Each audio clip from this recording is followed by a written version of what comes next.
Installing a riser card.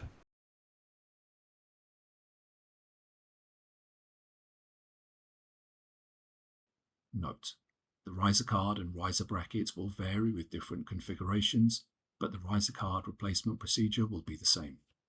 Align the riser card with the riser bracket and install it in the riser bracket.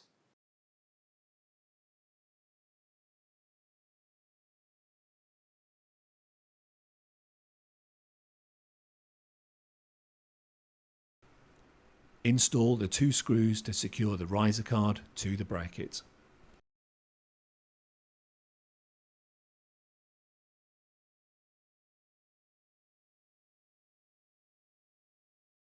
Install the PCIe adapter. Install the riser assembly.